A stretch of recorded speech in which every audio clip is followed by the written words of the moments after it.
America के सदर Donald Trump की लास वेगास होटल के बाहर एक कार में धमाका और टेस्ला साइबर ट्रक में बैठे मुश्तबा शख्स की मौत के बाद सनसनी फैल गई। टेस्ला साइबर ट्रक के पिछले हिस्से में आतिशबाजी के मोटर और ईंधन के कनिस्टर पाए गए। लास वेगास मेट्रोपॉलिटन पुलिस और क्लार्क काउंटी के फायर डिपार्टमेंट के एहलकारों ने बताया कि पिकअप ट्रक के अंदर एक शख्स की मौत हो गई और आसपास के 7 अफराद मामूली तौर पर जख्मी हुए हैं। सदर जो बाइडन को धमाके के बारे में इत्तला दे दी गई है। रियासत न्यूडा के हुक्काम ने कहा कि टेस्ला के साइबर ट्रक में आग लगी और फिर धमाका हुआ, जबकि ट्रक में आतिशबाजी का सामान भी मौजूद था।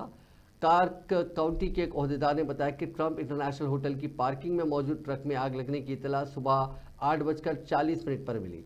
कानून नाफिज करने वाले इदारे के हुक्काम का नाम जाहिर न करने की शर्त पर कहना था कि इस ट्रक को एक ऑनलाइन एप्लीकेशन टोरो के जरिए किराए पर बुलाया गया था। टोरो ऐप के तर्जुमान ने फौरी तौर पर इस वाक़े पर कोई तबसरा नहीं किया।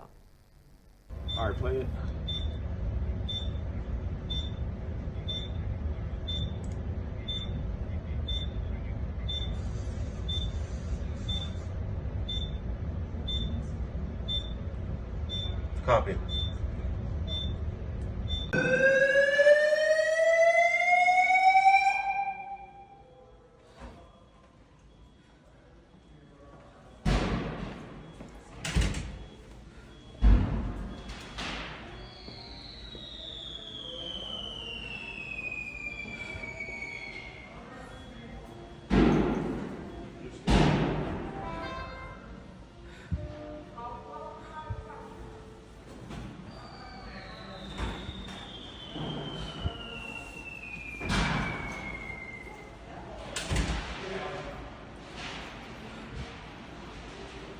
The battery blew, I think.